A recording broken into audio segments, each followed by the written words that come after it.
Welcome back, everybody, to Modern Mondays here at Guardian Games with Portland Paper. I'm back. I've missed you all so much. I'm Merchant Cully. I'm here casting with, Ian Lunger. and we are already underway with round one. We are going to see a matchup between our, you've seen him before, Bradley Brown plays Burn. He's got his Combustible red deck today, and Kiernan has brought the deck that I'm currently obsessed with. He just started playing it, so we'll see. It's a really complicated deck, but I'm really excited to show you this one. It is Urza Breach, an Underworld Breach combo deck using Urza and artifacts. So, we're going to get it started here, and we'll explain a little bit about Urza Breach as we go. Kieran going to snap a fetch land.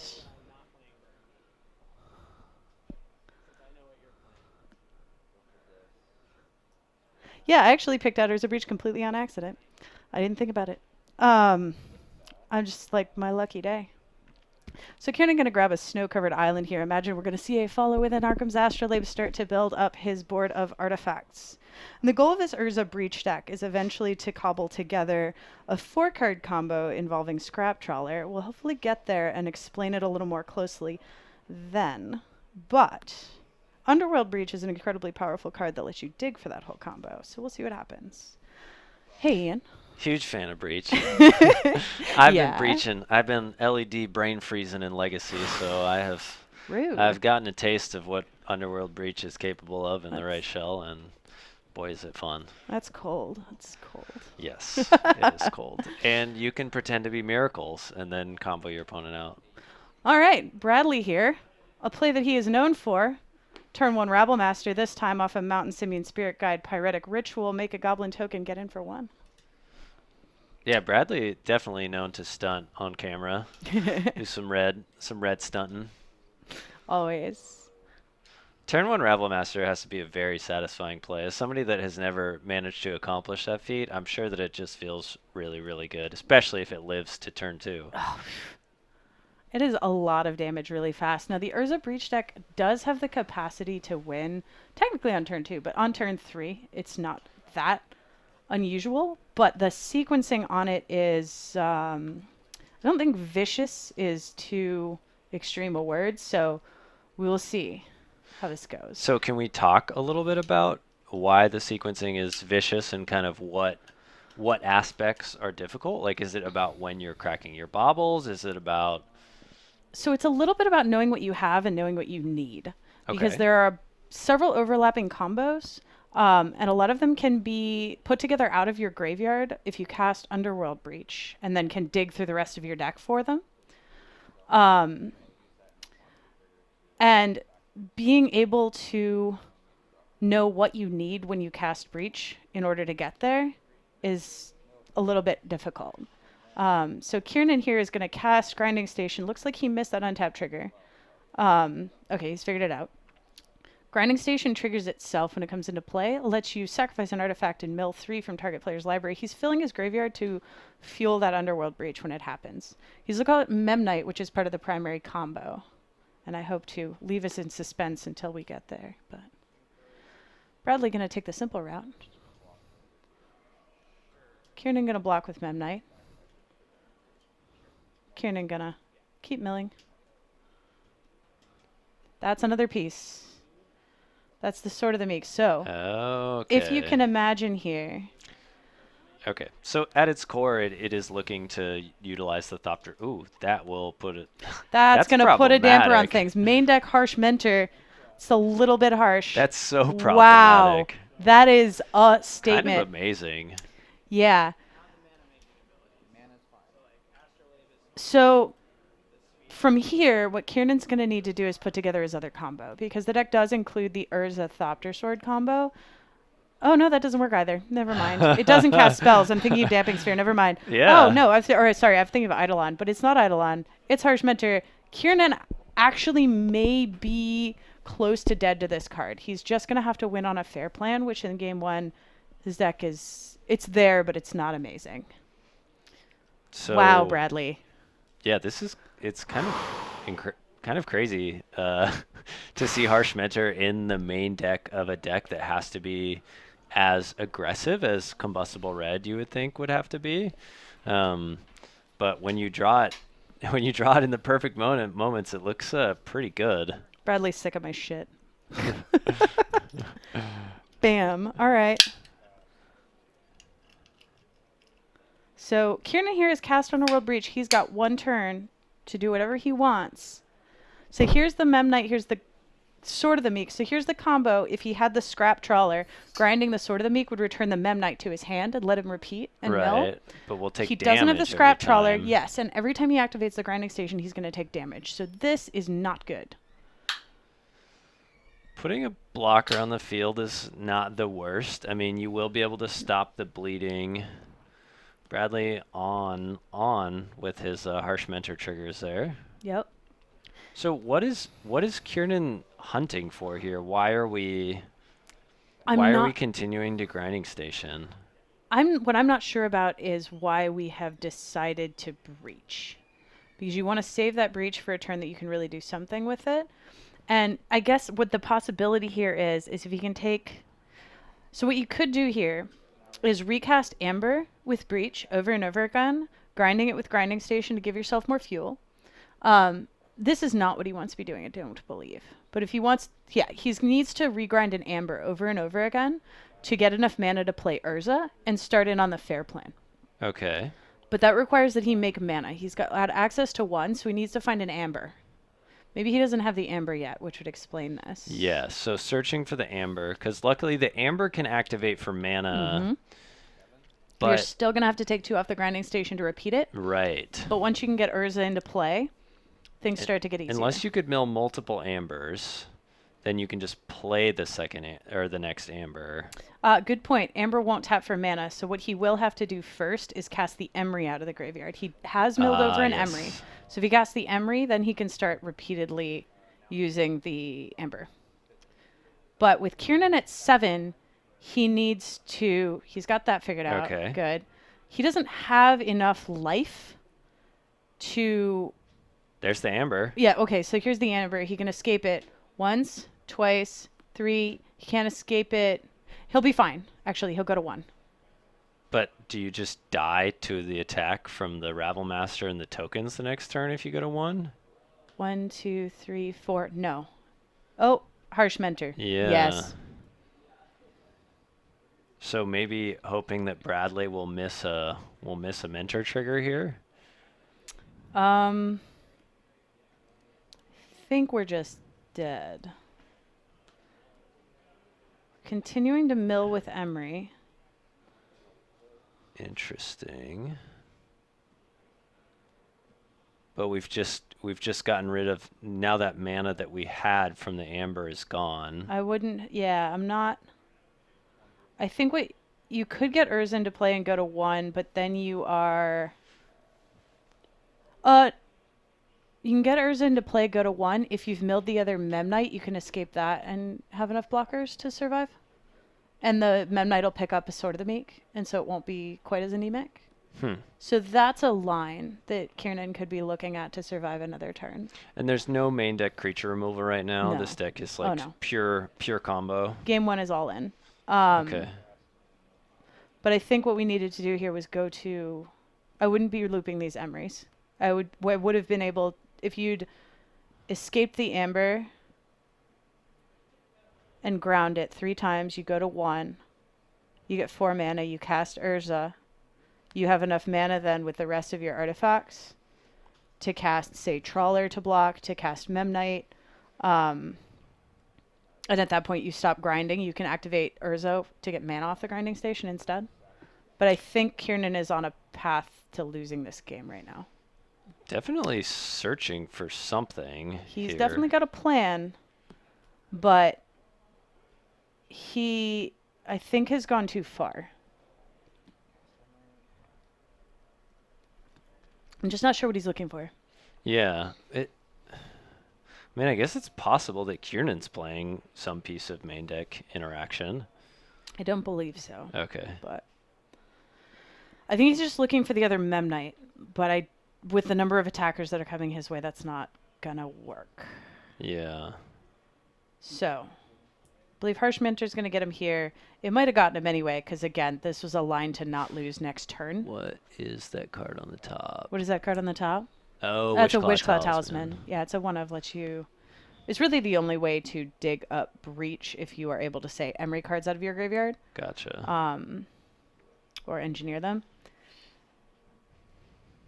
I don't know what the plan is. Oh, he was looking for the second Amber to escape it, but we're not going to get to 4 here. Yeah. Unless he's trying to find the one You Psy can just in the loop deck. the ambers, right? No. No?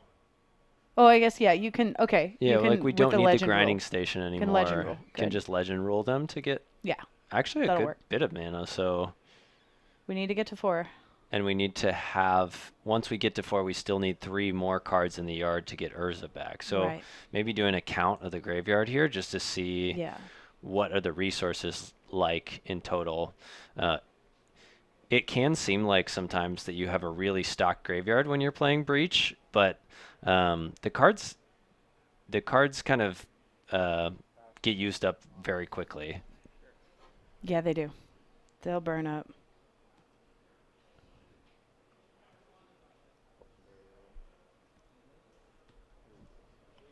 Up to 3 mana. Maybe, this is a totally different line to get Urza into play. Yeah. Still puts Kiernan at 1. Yep. And I don't know how many cards Kiernan has left in library. It actually That's looks a bit like of the an library is issue. relatively low. Does this deck have a win condition that, like, does it have It's not running a Thassa's Oracle. okay, no Oracle. So a lot of similar builds are for exactly that reason. Like if you otherwise can't win, you can win that way. Right. But this build is not specifically because it has this other win condition. And the Thassa's Oracle is a piece that really doesn't do anything by itself. Right. And you can't Emery it into play. It just is much less flexible. There are definitely situations where it matters. The other day I was playing this deck online and I ran into a green Sean deck that was main decking Platinum Empyrean and the Ulamog that shuffles back. And so I was like I was set up to kill him, just fair him out with tokens and constructs. And he's like, Platinum Empyrean. I'm like, okay, what? And I was like, all right, well, I'll just go ahead and cast Breach and mill your entire library. And I spent about, 8 minutes of clicking, trying to get to the bottom of his library. And he's got like 8 cards left, and then it shuffles back. And I'm like, excuse me? Oh, no. And I'm just like, no win condition from there. It was so bad. Anyway, Kiernan here, trying to squeeze this one out. Bradley here, kind and patient.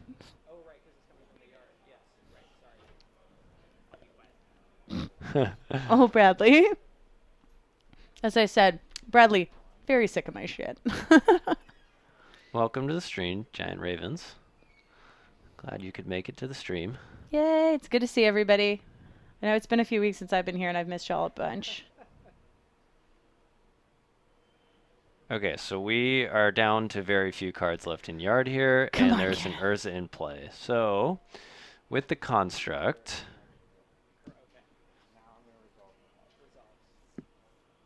Resolve there's Urza. Construct. 4 blockers. Grinding Station trigger. Bradley has 5 creatures, or will have 5 creatures 1, on the attack step. 4. Yep. So Kiernan has maybe missed that one. I think another line here is instead of escaping Urza, you could Oh. Oh, God! You could Bradley, you could have saved us a lot of time here, buddy. What's so rude? All right. I mean, okay, fair. Bradley trying to punish Kiernan. Punished and punished again. Harsh Mentor followed by the Lightning Bolt. We're going to go to game 2 here. Kiernan not able to pull it out against the main deck Harsh Mentor. I guess that's what it's here for. The Harsh Lightning Bolt. I love you, Bradley. You just wanted us to see what the deck could do. Okay, so Bradley taking a look at the board. A couple of braids coming in. Blood Moon seems bad. Bradley has decided to board in. It looked like the Leyline of Combustions were something that he was looking at bringing in, which is not a card that I am super excited about in this matchup. That's not the life gain prevention one. Those are his other ley lines. Right, yeah. Bradley has access to both Leyline of Punishment and Leyline of Combustion. Let's actually take a look at Leyline of Combustion. It's relatively new. It's the one when your permanents are dealt damage. It's when you are a permanent you control becomes the target of a spell. I think it's Yeah, I'm not super oh, interested in it's a that. spell or ability. I'm not So, I mean, incredibly interested. Oh, wait, when you are? yeah. Oh, that's great. Well, grinding station. It's just every time that Kieran wants to activate grinding station and mill Bradley for 3, he's going to take 2. Oh, did I miss? Does Kiernan need to mill Brad? Oh, you were saying that milling Yeah, them the out is the primary thing. win condition is milling your opponent. Okay, but can't you just do the Urza Thopter Sword thing also? Yes. It is an alternate line. It pushes you down a different line. Um, so Is it more challenging to win with the Thopter Sword the deck isn't thing? set up for it quite as well. Okay.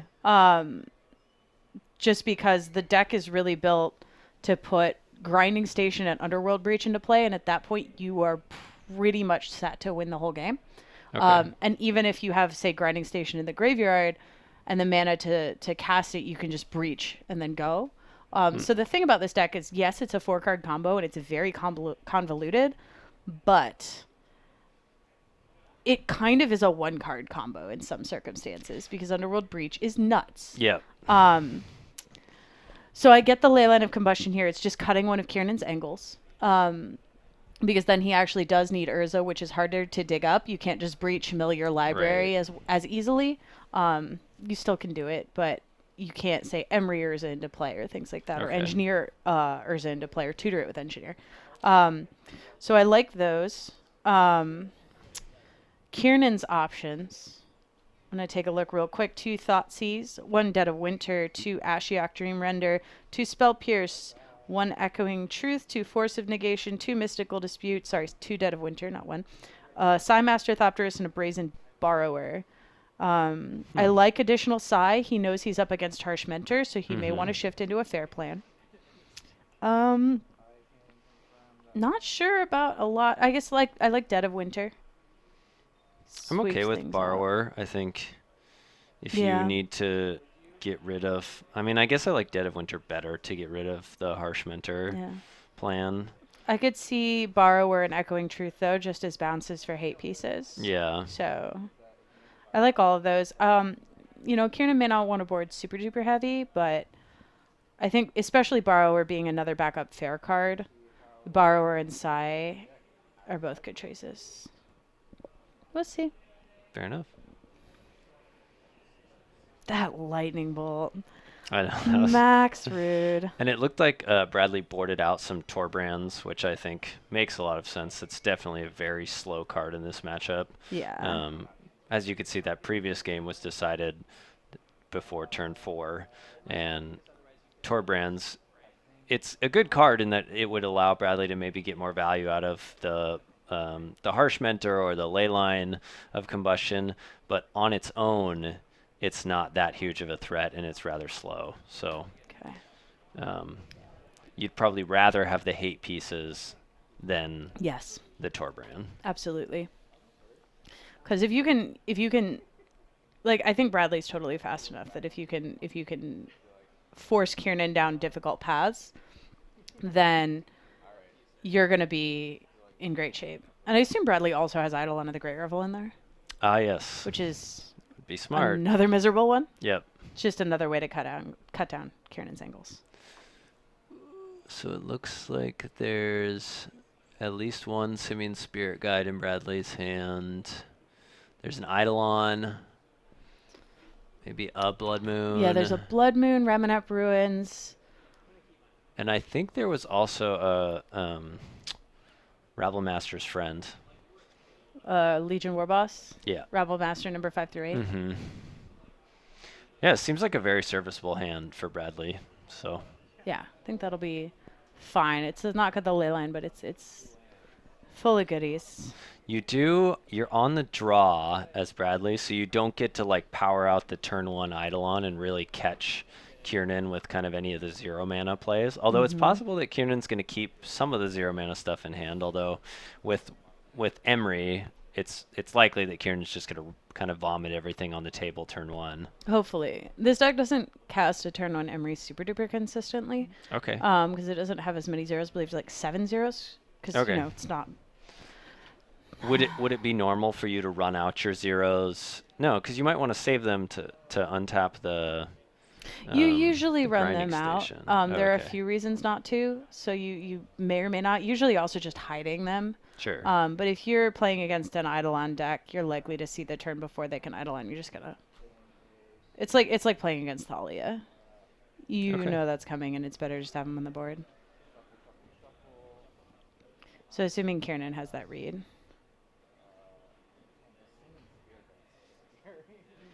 Kiernan noting how terrifying Simian Spirit Guide happens to be. All that fast mana. Probably very much thinking too Yeah. about Eidolon when trying to decide whether to kind of run everything out early. Yep, here's an Arkham's Astrolabe and a redraw. Snow-covered island. There's Memnite. Okay. So is going to manage to dodge some. So if you're on Bradley's side, Mm-hmm. do you just power out the Legion War Boss with the Spirit Guide into Ritual this turn? Or do you get the Idol? Okay. Yeah, you just want that Eidolon in play.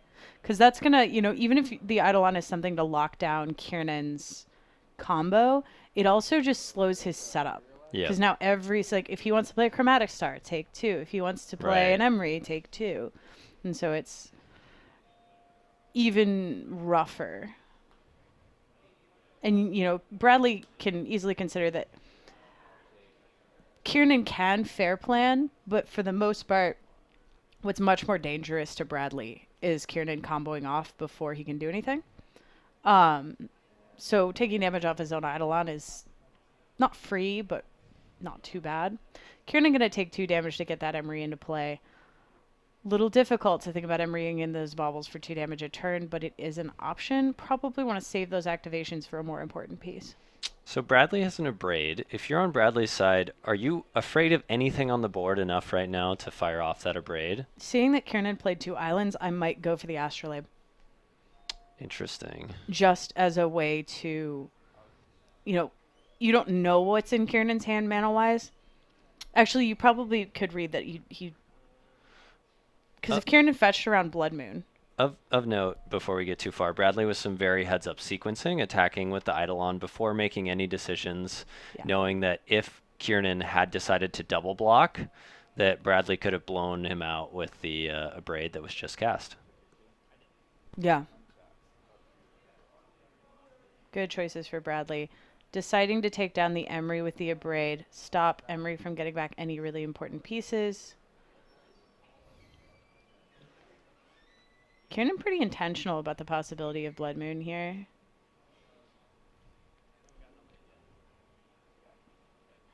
Yeah, Bradley's gone quite slow with the setup for this match. I mean, besides the quick Eidolon, decided not to really pour on the pressure for this turn. Rather, just kind of limiting what Kiernan's doing, and again, forcing Kiernan to play into this Eidolon, as this is one of those situations where I'm sure the Eidolon's going to hurt Kiernan much more than Bradley. Yes. And being that slowed, if Bradley can keep putting pressure, he shouldn't necessarily have to overextend, say, into like that Dead of Winter. Mm-hmm. So Kiernan's going to shock in a Blood Crypt, take an extra 2. You have to have a pretty good reason to shock in a matchup like this. I would agree. Looks What do like we an got? Ashiok is available to Kiernan, so What are you thinking with Ashiok here? I I'm not sure that Ashiok is where I want to be in this don't matchup. know why Ashiok is here. I'm not sure Bradley knows either. So, I mean, it lets Kiernan mill more cards. His deck already does that quite well. Yeah. He's going to mill Bradley. I mean, This is perplexing to me. yeah. Yeah, I think this is definitely an effect that Bradley doesn't really care about in the matchup. I imagine we are going to see Bradley swing straight past that Ashiok and go Yep. direct to Kiernan's face. Yeah, I would completely ignore the Ashiok here. Oh, Capon's MTG. Hey, buddy. This is great. This deck is great. It's so great. Um, can someone explain Urza Breach? You're probably not going to Let's. see it this match. I think we should wait until the end of this game. Maybe. Yeah, this. It's going to It's have trouble complicated. functioning in this current matchup. Yes. We're kind of at a game state where Kieran's going to have trouble casting things due to this Eidolon, and the combo does require a lot of looping of things. And also kind of maybe an unfortunate sideboard choice with Ashiok, which is not actually going to do a whole lot in the matchup. Right. So Bradley looking at a Legion Warboss and a Lightning Bolt, trying to figure out where to point that Lightning Bolt. I would recommend Kieran's face. Little surprised that He's not doing the Warboss. little surprised that Bradley's not doing Warboss, and also that we're caring about the Ashiok. This feels like a thing that one of the players has kind of like that Kieran has played, and Bradley's like, oh, that's interesting, and it's like, do I care about this too now? Yeah, should I care? But it feels like maybe no. tricked into caring about it. Yeah, I wouldn't. We're really down to kill that Ashiok. Okay. Urza Breach, for those of you just joining us, is an artifact combo deck using Underworld Breach that has a few different win conditions, which we will go over in more detail. But for the most part, it aims to mill into its own pieces and then mill out its opponent using some scrap trawler loops. So here's Underworld Breach. Kieran, it's going to be a little difficult from here with that Eidolon in play. If he can set up Urza Thopter Sword, that's fine, and he can win without casting any more spells. But to get there, going to be a challenge. Yeah, I don't think we can actually. I mean, we can't generate enough mana at this point to get there without dying to the Eidolon. So we found the Thopter Foundry. We got to find the Urza, and we got to find the sword. Do I know if Riley will be at Guardian this Friday? I do not. He usually is. That's all I know. Thanks for the bits, Fuzzy to Wuzzy. Appreciate it. So I want to take a look at Kieran casting an Underworld Breach and an Emery, and that's it. This is not where you want to be. I want to take a look at Ashiok again, just to make sure we didn't miss something about this card. Yeah. So it just prevents Bradley from searching their library, which as far as I know, He doesn't do. Yeah, those cards don't happen, and then the milling and exiling also seems. Yeah, Bradley gonna turn everybody sideways. Demand an answer from Kieran. Swinging for 7 here. It will be lethal without some blocks. Of note, we also have the castle activation available. That is. It's the castle Embreth to give everything +1/+0. Yeah, Ashiok fills your own graveyard for Breach, but it's incredibly slow, and the deck is already built to do that. I guess it's like a non-grinding station way to do that, which gets around Harsh Mentor, but it's just so slow and it's not repeatable. So I don't see it as reasonable. All right. So let's talk a little bit.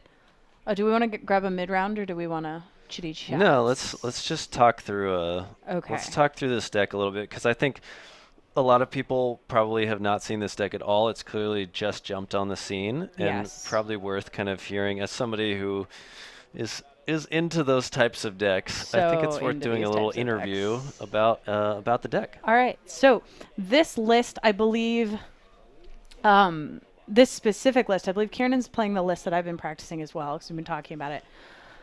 This list is from William Thompson, who's, I think, at Bill Sive on Twitter, Billsive.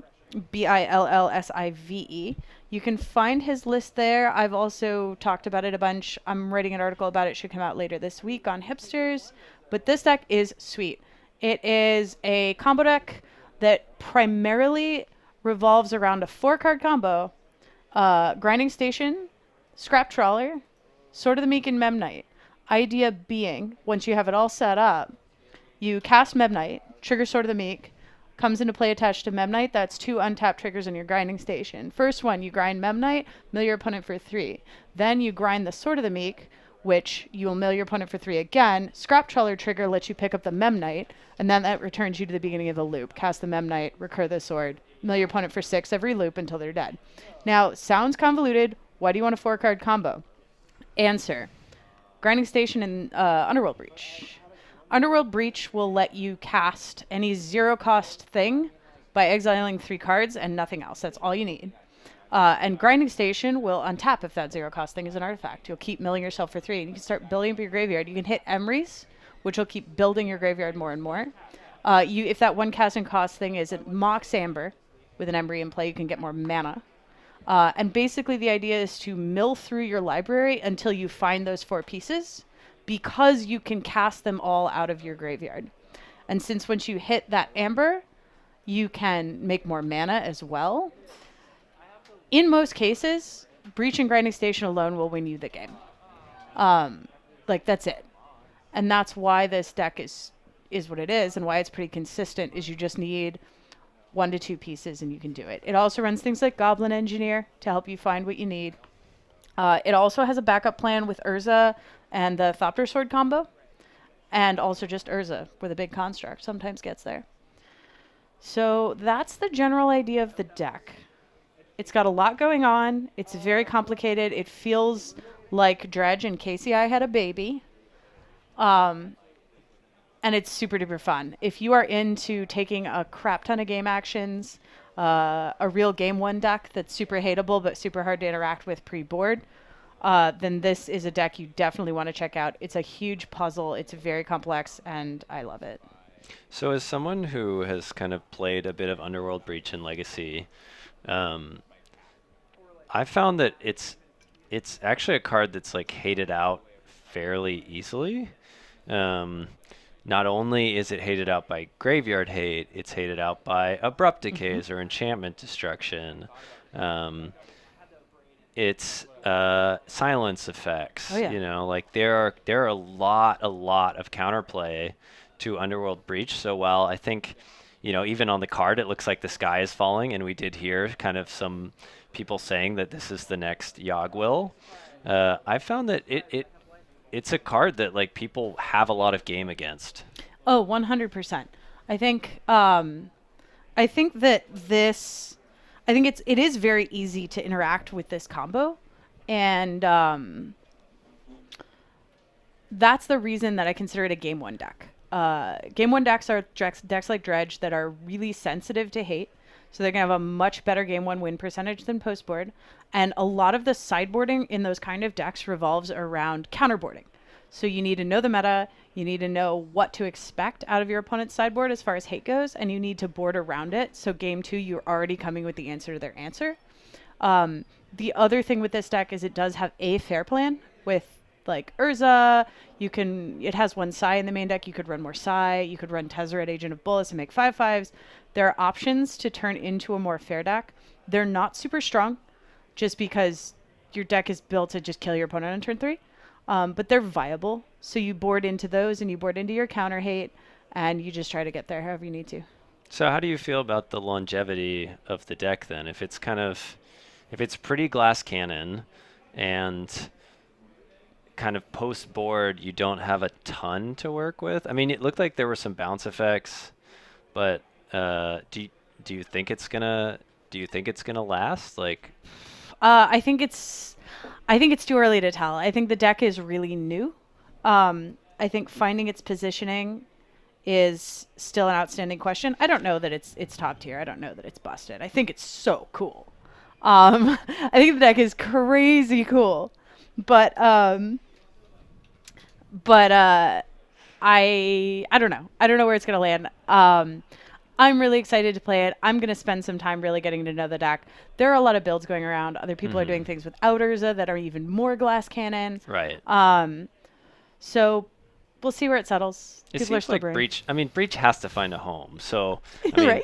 to me, it's like where is Breach's home? Because that's I think the enabler that is the kind of the truly busted card that's hanging out, Yeah, no one's really waiting to find broken its it. home. So Yeah, not in Modern. It's been broken everywhere else.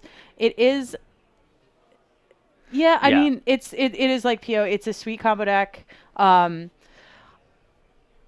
Yeah. I don't know what the best breach deck is going to be. There are a lot of builds. There are builds involving dredgers. There are builds involving Jeskai Ascendancy, which is always should set off some alarm bells if you're playing Jeskai Ascendancy. Yeah. I do it, and it's always questionable. Well, like the thing is, the with the Jeskai Ascendancy decks, Jeskai Ascendancy, you need that card out, and the rest of the deck is such a pile of trash oftentimes that, there's something to be said for, as we can see in Pioneer right now with the Dimir Inverter deck, there's something to be said for playing a deck that is a combo deck, but the card quality is high. Yes. And a lot of these kind of super fast combo decks, the card quality is rather low on the whole. Yeah, well, I think this build has a higher card quality, this Urza build, than something that's running Jeskai Ascendancy. Yeah.